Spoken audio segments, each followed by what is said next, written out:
Hello friends, welcome back to Unite Academy. इस video में हम लोग यूपी टीईटी और सीटीईटी के प्रीवियस ईयर यानी विगत वर्ष में पूछे गए प्रश्नों का अभ्यास करने वाले हैं। इस वीडियो में हम लोग मैथ्स एंड साइंस यानी गणित एवं विज्ञान के प्रश्नों का अभ्यास करेंगे। मैं आप लोगों को बता दूं कि थ्योरी पढ़ना जितना जरूरी है उससे भी कहीं ज़्यादा जरूरी प्रश्नों का अभ्यास करना जरूरी है, क्योंकि जब तक आप प्रश्नों का प्रैक्टिस नहीं करेंगे यानी क्वेश्चंस का प्रैक्टिस नहीं करेंगे तब तक आपका कंसेप्ट क्लियर नहीं होगा। और प्रीवियस ईयर क्वेश्चंस हैं या मॉडल प्रैक्टिस सेट है, इन क्वेश्चंस को प्रैक्टिस करने से आपको 2-3 बेनिफिट होते हैं। पहला बेनिफिट ये है कि आपको ये पता चलता है कि क्वेश्चंस को हमें कैसे अटेम्प्ट करना होता है। फॉर एग्जांपल, अगर मान लीजिए कोई क्वेश्चन थ्योरेटिकल बेस्ड है या एप्लीकेशन बेस्ड है या मान लीजिए कि फैक्चुअल बेस्ड है, तो आपको पता चलेगा कि इस क्वेश्चन को कैसे अटेम्प्ट करना है। अगर ज़्यादा से ज़्यादा आप लोग प्रैक्टिस करेंगे तो आपको पता चलेगा कि किस क्वेश्चन को कैसे अप्रोच करना होता है। तो चलिए हम लोग देख लेते हैं प्रीवियस ईयर क्वेश्चंस को, और बीच बीच में आप लोगों को बताता रहूँगा कि किस तरह के क्वेश्चंस को कैसे अटेम्प्ट करना होता है। देखिए, सीटेट हो या यूपी टेट, इस तरह के प्रश्नों का हल करने का सबसे अच्छा तरीका होता है एलिमिनेशन मेथड। एलिमिनेशन मेथड का मतलब यह होता है कि हम चारों विकल्प को पढ़ेंगे और उनमें से कौन सा विकल्प नहीं होगा उसको हटा देंगे, और उन चारों में से जो सबसे उपयुक्त आंसर होगा उसको हम लोग आंसर करेंगे। ऐसा कभी भी नहीं करना चाहिए कि केवल आपने ऊपर से देखा, आपको लगा कि आंसर सही होगा, उसको आपने टिक कर दिया, लेकिन नहीं, वो गलत है। इस तरीके से आप देखेंगे बहुत ही क्वेश्चंस आपके गलत हो जाएंगे, क्योंकि सीटेट में क्या होता है, चारों ऑप्शन एक दूसरे से मिलते जुलते होते हैं और हमें उन चारों में से जो सबसे उपयुक्त होता है उसको आंसर करना होता है। इसलिए आप लोग जब भी सीटेट या यूपी टीईटी क्वेश्चंस को प्रैक्टिस करेंगे या एग्जाम देंगे तो आपको यह ध्यान रखना है कि एलिमिनेशन मेथड से करेंगे। ठीक है, चलिए हम आप लोग क्वेश्चन देख रहे हैं स्क्रीन पे। यह है कि आपकी कक्षा में कुछ विद्यार्थी लगातार गणित की परीक्षाओं और परीक्षणों में अच्छा प्रदर्शन नहीं कर पा रहे हैं। एक शिक्षक के रूप में आप क्या करेंगे? आपसे पूछा जा रहा है कि एक शिक्षक के रूप में आप क्या करेंगे। पहला ऑप्शन है कि अभ्यास के लिए अधिक टेस्ट देंगे। दूसरा ऑप्शन है अच्छा ना करने के परिणाम को समझाएंगे। तीसरा ऑप्शन है कारणों का निदान करेंगे और उपचारिक कदम उठाएंगे। चौथा ऑप्शन है उनको उच्च उपलब्धि वालों के साथ बिठा देंगे। तो देखिए, ऑप्शन 4 तो बिल्कुल नहीं होगा कि उनको उच्च उपलब्धि वालों के साथ बिठा देंगे, ऐसा बिल्कुल नहीं करना चाहिए। नेक्स्ट है, आप ऑप्शन ये है कि अभ्यास के लिए अधिक टेस्ट देंगे, ऐसा बिल्कुल नहीं। ऑप्शन 2 है कि अच्छा ना करने के परिणाम को समझाएंगे, ये भी ऑप्शन नहीं होगा। ऑप्शन 3 है, आप लोग दे सकते हैं कि कारणों का निदान करेंगे और उपचारिक कदम उठाएंगे, बिल्कुल सही है, ऑप्शन 3 आपका आंसर होगा। इसमें क्या है कि हम कारण जानेंगे, क्या कारण है कि जो विद्यार्थी है वो परीक्षा में अच्छा नहीं कर पा रहा है, तो उसका कारण जानेंगे, फिर उसका निदान करेंगे और उसके लिए हम उपचारिक कदम उठाएंगे। इस तरह से इसका आंसर ऑप्शन 3 होगा। यह आपका एप्लीकेशन बेस्ड क्वेश्चन है। इस तरह के क्वेश्चंस आप जितना ही ज़्यादा प्रैक्टिस करेंगे तभी आप सही कर पाएंगे, और ज़्यादा प्रैक्टिस करेंगे तो आपको उस क्वेश्चंस को अटैम्प्ट करने का तरीका पता चलेगा, आपको आइडिया मिलेगा कैसे इस क्वेश्चंस को हमें अप्रोच करना है। चलिए हम लोग अगले प्रश्न को देख लेते हैं। तो आप लोग देख रहे हैं, अगला प्रश्न है कि गणित की समावेशी कक्ष में दृष्टिबाधित शिक्षार्थियों की आवश्यकताओं को संबोधित करने के लिए आपकी क्या नीति होगी। ऑप्शन ए है इसका, शिक्षार्थियों को विशेष शिक्षक के पास भेजेंगे। ऑप्शन 2 है उनके लिए वैकल्पिक अध्यापन अधिगम और आकलन पद्धति की अभिकल्पना करेंगे। ऑप्शन 3 है गणित के बदले कोई दूसरा विषय दे देंगे। ऑप्शन 4 है गणित में उच्च अंक प्राप्त करने वालों के साथ उनको जोड़े बना देंगे। देखिए, इसका सबसे उपयुक्त आंसर होगा ऑप्शन 2। यहाँ पे आप लोग दे सकते हैं, इसका आंसर होगा ऑप्शन 2। उनके लिए वैकल्पिक अध्यापन अधिगम और आकलन पद्धति की अभिकल्पना करेंगे। ऐसा क्यों करेंगे? तो जैसा कि आप लोग जानते हैं कि दृष्टिबाधित छात्रों के लिए वैकल्पिक अध्यापन अधिगम और आकलन पद्धति की अभिकल्पना करेंगे, जैसे कि मौखिक विधि। क्यों? क्योंकि जो दृष्टिबाधित है तो उन्हें देखने में तकलीफ है। दृष्टिबाधित उन्हीं को कहते हैं जो देखने में जिनको समस्या होती है, तो उनको लिए सबसे ज़्यादा क्या करेंगे? वैकल्पिक विधि अपनाएंगे। क्या? उनके लिए मौखिक, ज़्यादा उनके लिए हम मौखिक रूप से सिखाएंगे। चलिए अगले प्रश्न को देख लेते हैं। अगला प्रश्न है कि गणित में शिक्षार्थी की रुचि और अभिवृत्ति को परखने के लिए निम्नलिखित में से कौन सी मूल्यांकन नीतियां प्रयुक्त हो सकती हैं। देखिए, ये क्वेश्चन है, थ्योरेटिकल क्वेश्चन है। इस क्वेश्चन को आप अगर नहीं कर पाते, इसका मतलब यह है कि आपको ज़्यादा थ्योरी पढ़ने की आवश्यकता है।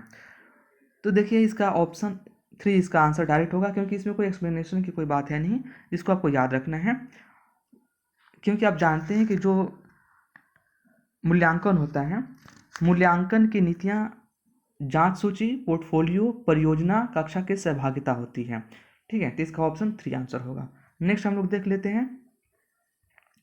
देखिए, जो मैं अभी प्रैक्टिस करवा रहा हूँ, तो सबसे अच्छा तरीका ये होगा कि जब मैं प्रश्न को पढ़ रहा हूँ तो आप उसको सुनिए, उसके बाद आप अपने आप से आंसर कीजिए वीडियो को पॉज़ करके। उसके बाद जब मैं आंसर बताऊँगा उसे मैच करके देख लीजिए कि आपका आंसर सही हो रहा है कि नहीं हो रहा है।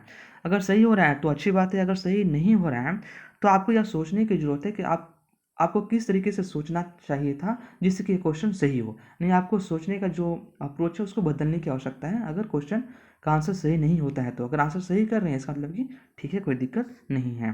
तो चलिए इस क्वेश्चन को हम लोग देख लेते हैं। कक्षा 7 की गणित शिक्षिका नीता गणित के कक्षा कक्ष में सर्वेक्षण पर आधारित बहुत सारी परियोजनाएं यानी प्रोजेक्ट देती हैं। इस क्रियाकलाप का उद्देश्य है, ऑप्शन ए में दिया गया है समस्या सुलझाने के कौशल को प्रोत्साहित करना, बी है प्रामाणिक आंकड़ों को एकत्रित करने का अवसर विद्यार्थियों को प्रदान करना, सी है कक्षा कक्ष की एक रास्ता को भंग करना, एक रास्ता करने का मतलब कि मोनोटोनिसिटी होती है इंग्लिश में उसको कहते हैं, डी है वैकल्पिक आकलन के लिए इसका उपयोग करना है। तो बताइए इन ऑप्शंस में से कौन कौन से ऑप्शन सही है। तो मैं बता दूं कि इसका ऑप्शन 4 है वो सही है, यानी ए बी डी, समस्या सुलझाने के कौशल को प्रोत्साहित करना। अगर कक्षा कक्ष में सर्वेक्षण पर आधारित बहुत सारी परियोजनाएं दी जा रही हैं तो इसका मतलब क्या हुआ कि समस्या सुलझाने के कौशल को प्रोत्साहित करने के लिए दिया जा रहे हैं, और प्रामाणिक आंकड़ों को एकत्रित करने का अवसर विद्यार्थियों को प्रदान किया जा रहा है, और ऑप्शन डी है कि वैकल्पिक आकलन के लिए इसका उपयोग किया जा रहा है। इसलिए इसका ऑप्शन ए बी डी तीनों सही है, यानी ऑप्शन 4 आपका आंसर हुआ। चलिए अगले प्रश्न को हम लोग देख लेते हैं। अगला प्रश्न है कि गणित में निम्नलिखित पदों में से कौन सा पद परिभाषित नहीं है, यानी कौन सा टर्म डिफाइंड नहीं है, परिभाषित नहीं है। तो इसका आंसर हम लोग देख लेते हैं कि क्या होगा। तो इसका आंसर होगा 1, यानी रेखा। सॉरी, पद परिभाषित है, मैंने क्वेश्चन को गलत पढ़ दिया था, फिर से पढ़ देता हूँ कि गणित में निम्नलिखित पदों में से कौन सा पद परिभाषित है, यानी कौन सा टर्म डिफाइंड है, उसके बारे में पूछा जा रहा है। तो इसका आंसर 1 होगा, यानी रेखा डिफाइंड है, बाकी जो तीनों हैं वो डिफाइंड नहीं है। और जो रेखा है यानी लाइन है, उसका डेफिनेशन ये है कि रेखा वह है जिसकी कोई चौड़ाई नहीं होती, बस लंबाई होती है। चलिए अगले प्रश्न को देखते हैं। अगला प्रश्न है कि निम्नलिखित में से कौन सा पहलू बीजगणित में महत्वपूर्ण नहीं है। ऑप्शन ए है माप, ऑप्शन बी है मानसिक चित्रण, ऑप्शन 3 है क्रम परिवर्तन, ऑप्शन 4 है सामान्यीकरण। तो देखिए ये तो थ्योरेटिकल क्वेश्चन है, आपको याद रखना है। इसका आंसर 1 होगा, इसका आंसर है ऑप्शन ए, इसका आंसर होगा माप। यानी माप की कोई ज़रूरत नहीं होती है बीजगणित में, क्योंकि ये कोई ज्योमेट्री है तो नहीं, ज्यामिति तो है नहीं कि इसमें माप की जरूरत है, तो ये बीजगणित में माप की आवश्यकता नहीं होती है। बाकी मानसिक चित्रण, सामान्यीकरण और क्रम परिवर्तन की जरूरत होती है। हम लोग अगले प्रश्न को देख लेते हैं। अगला प्रश्न है गणित में प्रश्न रखने का अर्थ है। तो आपको बताना होगा कि गणित में प्रश्न रखने का क्या अर्थ होता है। ऑप्शन ए है कक्षा में संदेह प्रस्तुत करना, ऑप्शन बी है प्रश्नों को हल करने में असमर्थता, ऑप्शन 3 है प्रश्न हल करना, ऑप्शन 4 है विषय वस्तु में से प्रश्नों का सृजन करना। तो ये भी थ्योरेटिकल क्वेश्चन है, आप अगर इस क्वेश्चन का आंसर नहीं दे पाएंगे तो इसका मतलब ये है कि आपको और ज़्यादा थ्योरी पढ़ने की आवश्यकता है। तो इसका आंसर होगा ऑप्शन 4, इसमें कुछ एप्लीकेशन बेस्ड नहीं है। तो इसका ऑप्शन 4 है कि विषय वस्तु में से प्रश्नों का सृजन करना गणित में प्रश्न रखने का अर्थ है। अगले प्रश्न को हम लोग देख लेते हैं। अगला प्रश्न है कि गणित की अच्छी पाठ्य पुस्तक में होते हैं बहुत सारे, क्या होते हैं। ऑप्शन ए है अभ्यास प्रश्न, ऑप्शन 2 है समन्वेषण के लिए प्रश्न, ऑप्शन 3 है हल किए हुए उदाहरण, ऑप्शन 4 है प्रमेय और उसकी उपपत्ति। तो इसमें कौन सा आंसर होगा। देखिए इसका आंसर होगा ऑप्शन 2, ये भी थ्योरेटिकल है। इसमें बताया जा रहा है कि गणित की अच्छी पाठ्य पुस्तकें बहुत सारे सम्वेषण के लिए प्रश्न होते हैं जो छात्रों की रचनात्मकता को बढ़ाते हैं, इसलिए ऑप्शन 2 सही होगा। अगला प्रश्न हम लोग देख लेते हैं। अगला प्रश्न है निम्नलिखित कथन पर विचार कीजिए। कथन है कि प्रत्येक विषम प्राकृत संख्या एक अभाज्य संख्या है। तो आपको बताना है कि उपपत्ति की निम्नलिखित विधियों में से किसका प्रयोग उपरोक्त कथन के प्रमाण या खंडन हेतु किया जा सकता है। देखिए प्रमाण तो उसकी दी जाती है जो सही हो, और जो गलत हो उसका क्या किया जाता है, खंडन किया जाता है। तो आपको बताना है कि क्या प्रत्येक विषम प्राकृत संख्या एक अभाज्य संख्या है। अगर सही है तो आपको प्रमाण देना होगा, अगर गलत है तो खंडन करना होगा।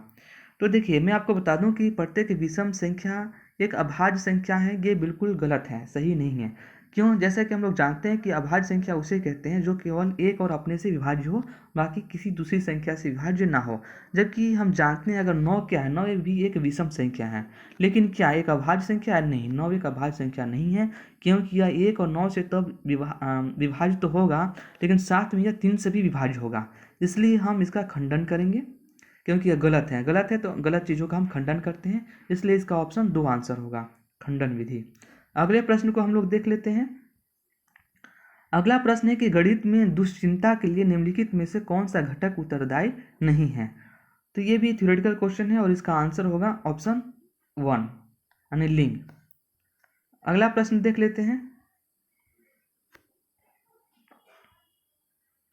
अगला प्रश्न विज्ञान से है। आपके पास 3 प्रश्नावलियां x, y और z हैं, जो 3 विभिन्न विलयनों से आधी आधी भरी हैं, यानी सॉल्यूशन से भरी हुई हैं। प्रश्नावली मतलब होता है टेस्ट ट्यूब। जैसे x में क्या है, x प्रश्नावली में है सोडियम क्लोराइड विलयन, y प्रश्नावली में है सोडियम हाइड्रोक्साइड विलयन, तथा z में है दोनों हाइड्रोक्लोरिक अम्ल यानी डाइल्यूट हाइड्रोक्लोरिक एसिड है z में। उपरोक्त प्रत्येक विलयन में फिनोल्फथेलिन विलयन की एक एक बूंद डालने पर आप यह प्रेक्षण करेंगे कि प्रश्नावलियों में भरे विलयन इस प्रकार दिखाई देंगे। मतलब आपको बताना है कि एक्स वाई जेड में जो अलग अलग सॉल्यूशंस लिए गए हैं, जब इनमें तीनों में हम लोग फिनोल्फथेलिन की एक एक बूंद डालेंगे तो उनका कलर किस प्रकार होगा, ये हमें बताना है। तो मैं आपको बता दूं कि इसका आंसर होगा जो ऑप्शन 2 होगा इसका आंसर। ये साइंस का है, ये आपको बिल्कुल थ्योरी बेस्ड क्वेश्चन है, आप लोग इसको पढ़ेंगे तो आप पता चलेगा। तो इसका आंसर 2 होगा कि एक्स में जो है वो रंगीन होगा, वाई जो टेस्ट ट्यूब है उसमें गुलाबी कलर का होगा, और जेड जो टेस्ट ट्यूब है यानी प्रश्नावली है वो रंगीन रहेगा। देखिए ऐसा क्यों होगा, जैसे कि आप जानते हैं कि जो एक्स प्रश्नावली है उसमें क्या लिया गया, सोडियम क्लोराइड का विलयन। सोडियम क्लोराइड क्या होता है, सॉल्ट होता है यानी नमक होता है। तो नमक की अगर अभिक्रिया कराएंगे तो किसी तरह कलर तो नहीं देता है ना, वो रंगीन होता है। इसी तरीके से वाई में क्या है, सोडियम हाइड्रोक्साइड यानी जो कि बेस यानी क्षार है, तो क्षार का कलर चेंज होकर क्या हो जाएगा, गुलाबी हो जाएगा। चलिए हम लोग अगले प्रश्न को देख लेते हैं। अगला प्रश्न है कि हमारे मुख में विभिन्न प्रकार के दांतों का आगे से पीछे की ओर क्रम है। देखिए ये बिल्कुल थ्योरेटिकल क्वेश्चन है, साइंस में आप लोगों को मिल जाएगा। क्लास 6 to 8 के साइंस पढ़ेंगे तो उसमें ये क्वेश्चन इसका आंसर मिल जाएगा, ये आपको याद रखना है। ये कोई एप्लीकेशन बेस्ड क्वेश्चन तो है नहीं, ना ही सिचुएशन बेस्ड क्वेश्चन है, ये थ्योरेटिकल क्वेश्चन है जो कि आपको याद रखना पड़ेगा। मैं इसका आंसर बता देता हूँ, इसका करेक्ट आंसर 1 होगा। आगे से पीछे की ओर क्रम बताना है तो सबसे आगे होता है कृंतक, फिर रजनक, फिर अग्रचौर्णक, फिर चौर्णक। अगले प्रश्न को हम लोग देख लेते हैं। अगला प्रश्न है कि पादपों एवं वृक्षों में पानी ऊपर तक चूषण कर्षण यानी खिंचाव के कारण पहुंचता है। निम्नलिखित में से किस परिघटना के कारण यह चूषण कर्षण होता है, आपको बताना है। तो इसका ऑप्शन, इसका सबसे सटीक आंसर जो होगा वो है 1 यानी वाष्पोत्सर्जन यानी वेपोराइजेशन भी हम लोग कह सकते हैं। तो जैसा कि आप लोग जानते हैं कि वाष्पोत्सर्जन के कारण पौधों को पानी की जरूरत पड़ती रहती है। पौधे मुख्य रूप से मृदा से यानी मिट्टी से चूषण कर्षण द्वारा पानी प्राप्त करते हैं। अगले प्रश्न को हम लोग देख लेते हैं। अगला प्रश्न है कि निम्नलिखित में से कौन सा अदरक का जननांग है, यानी जिंजर का जननांग हमें बताना है। तो इसका ये भी थ्योरेटिकल क्वेश्चन है और इसका आंसर होगा 3 यानी तना। ये क्यों होगा, तो जैसा कि आप लोग जानते हैं कि अदरक के तने से नए अदरक के पौधे का निर्माण होता है, यही जनन अंग के रूप में कार्य करता है। ठीक है, अगले प्रश्न हम लोग देख लेते हैं। अगला प्रश्न है निम्नलिखित द्रवों में से कौन से विद्युत के चालक हैं। इसमें ऑप्शन दिया गया है, आप लोग देख सकते हैं कि सिरका है, ऑप्शन बी है शर्करा का विलयन, ऑप्शन सी है लवण का विलयन, ऑप्शन डी है आसुत जल। इसमें आसुत जल होता है डिस्टिल्ड वाटर, डिस्टिल्ड वाटर को हम लोग आसुत जल कहते हैं। तो इसका आंसर होगा 3 यानी ऑप्शन ए और ऑप्शन सी दोनों सही है। ठीक है, ये विद्युत के चालक है। बाकी शर्करा का विलयन, आसुत जल, इसमें विद्युत का चालन नहीं होता है यानी कंडक्शन नहीं होता है। चलिए अगले प्रश्न को हम लोग देख लेते हैं। अगला प्रश्न है नीचे दिए गए कथनों पर विचार कीजिए। इसको मैं जूम इन कर देता हूं जिससे कि आपको प्रश्न दिख सके पूरा। पौधे प्रकाश संश्लेषण के बिना भी कुछ समय तक जीवित रह सकते हैं। ऑप्शन बी है कि पौधे श्वसन के बिना भी कुछ समय तक जीवित रह सकते हैं। ऑप्शन सी है कि पौधे के जीवित रहने के लिए प्रकाश संश्लेषण और श्वसन दोनों ही आवश्यक है। ऑप्शन डी है दिन के समय प्रकाश संश्लेषण और श्वसन पौधे में होने वाली समक्षणिक, समक्षणिक मतलब एक ही समय में होने वाली प्रक्रिया है। तो इनमें से करेक्ट आंसर क्या होगा? ये भी थ्योरेटिकल क्वेश्चन है, आपको एक तो याद ही रखना होता है, साइंस में ये क्वेश्चन मिल जाएगा आपको। देखिए इसका सही आंसर होगा ऑप्शन 4, यानी ए, सी और डी तीनों सही है।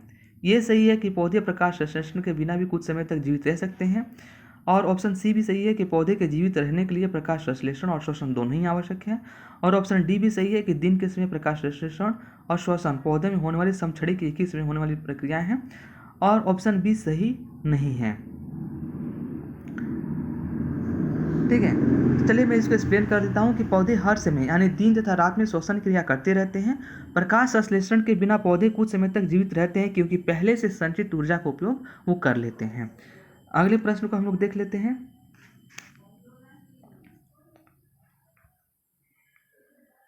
देखिए अगला प्रश्न है कि लकड़ी का एक गुटका किसी मेज पर विराम की अवस्था में है, इस गुटके पर कार्यरत बल या बलों के विषय में क्या कहा जा सकता है? तो ऑप्शन ए है इस पर कोई बल कार्य नहीं कर रहा है, ऑप्शन 2 है कि गुरुत्वाकर्षण और घर्षण बल इस पर कार्य कर रहे हैं, ऑप्शन 3 है कि इस पर संतुलित बलों का कोई युग्म कार्य कर रहा है, ऑप्शन 4 है कि इस पर केवल गुरुत्वाकर्षण बल ही कार्य कर रहा है। तो देखिए अगर जो गुटका है, लकड़ी का जो गुटका है वो मेज पर क्या है, विरामावस्था में, इसका मतलब क्या है कि उस पर जितने भी बल कार्य कर रहे हैं वो क्या है, वो युग्म के रूप में कार्य कर रहे हैं, यानी ये बल एक दूसरे को क्या कर ले रहे हैं, संतुलित कर ले रहे हैं, इसलिए वो विराम की अवस्था में वो गुटका है। इसलिए इसका ऑप्शन क्या होगा, ऑप्शन 3 इसका आंसर होगा। और ये साइंस से क्वेश्चन है या कंसेप्चुअल क्वेश्चन है। अगले प्रश्न को हम लोग देख लेते हैं।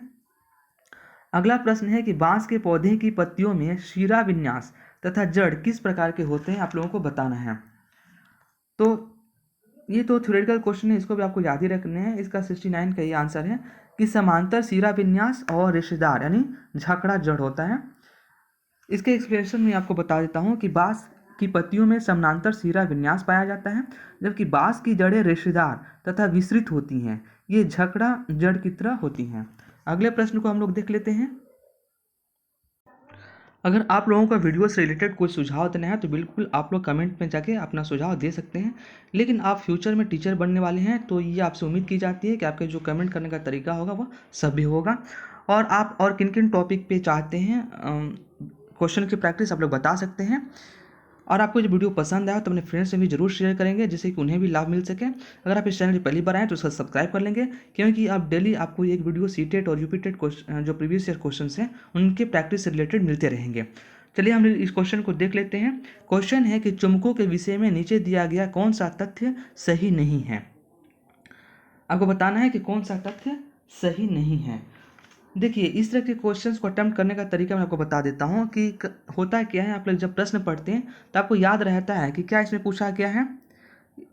इस प्रश्न में पूछा गया कि कौन सा सही नहीं है। पहले क्या होता था कि सीटेट का एग्ज़ाम ऑफलाइन होता था, यानी आपको उससे क्वेश्चन पेपर मिलते थे और OMR शीट मिलती थी। अब क्या है, ऑनलाइन होना है। जब ऑफलाइन होता था उसमें क्या होता था कि सही नहीं है पे हम लोग क्या कर लेते थे कि अंडरलाइन कर देते थे, जिससे कि वो हमें ध्यान में रहता था कि पूछ रहा है कि सही नहीं है। लेकिन अब क्या होगा, आप लोग ऑनलाइन एग्जाम देना है तो ऑनलाइन में क्या होगा, आप लोग क्वेश्चन पढ़ेंगे उस समय तो ध्यान रहेगा सही नहीं है पूछ रहा है, लेकिन जब आप लोग ऑप्शन पढ़ने लगेंगे तब आपके दिमाग से यह निकल जाएगा कि इसमें पूछ रहा है कि कौन सा सही नहीं है, यानी पूछ रहा है कि कौन सा गलत है, जबकि आपके दिमाग में रह जाकर पूछ रहा है कि कौन सा सही है। आप लोग उल्टा सोच लेंगे कि पूछ रहा है कि कौन सा सही है, आप लोग सही वाला आंसर कर देंगे जो कि गलत होगा, यानी क्वेश्चन आते हुए भी आपसे गलत हो जाएगा। इसलिए आपको कहीं भी क्वेश्चन में मिल जाए कि कौन सा तथ्य सही नहीं है तो इसको आप लोग बिल्कुल ध्यान में रखेंगे कि कौन सा गलत है वो आंसर करना है। तो इसमें कह रहा है पहला ऑप्शन है कि आकर्षण चुंबकत्व का एक निश्चित परीक्षण है। ऑप्शन 2 है चुंबकीय क्षेत्र रेखाएं चुंबक के उत्तर ध्रुव से प्रारंभ होती हैं और दक्षिण ध्रुव पर विलीन हो जाती हैं। ऑप्शन 3 है चुंबकों को सजातीय ध्रुव एक दूसरे को प्रतिकर्षित करते हैं। ऑप्शन 4 है क्षण चुंबक के सिरों पर चुंबकीय क्षेत्र अधिक प्रबल होता है। तो आपको बताना है कि कौन सा आंसर सही है, सही बताना है कौन सा आंसर सही नहीं है, यानी कौन सा आंसर गलत है बताना है। तो मैं आपको बता दूं कि इसका आंसर होगा ऑप्शन 1, यानी ऑप्शन 1 ही गलत है और हमें गलत आंसर ही बताना था। सही नहीं मतलब गलत आंसर बताना है। बाकी आप लोग देख लीजिए ऑप्शन 2 क्या है, चुंबकीय क्षेत्र रेखाएं चुंबक के उत्तर ध्रुव से प्रारंभ होती हैं और दक्षिण ध्रुव पर विलीन हो जाती हैं, जो कि सही है। ऑप्शन 3 है, चुंबकों को सजातीय ध्रुव एक दूसरे को प्रतिकर्षित करते हैं। बिल्कुल सही है। जो सेम पोल क्या होते हैं, एक दूसरे को क्या करते हैं, रिपेल करते हैं, यानी सजातीय ध्रुव एक दूसरे को प्रतिकर्षित करते हैं। 4th ऑप्शन है, छड़ चुंबक के सिरों पर चुंबकीय क्षेत्र अधिक प्रबल होता है। तो ये बिल्कुल सही है, लेकिन हमें गलत आंसर बताना था, जो कि ऑप्शन ए होगा। इस वीडियो में इतना है, फिर हम लोग मिलते हैं नेक्स्ट वीडियो में। Thanks for watching.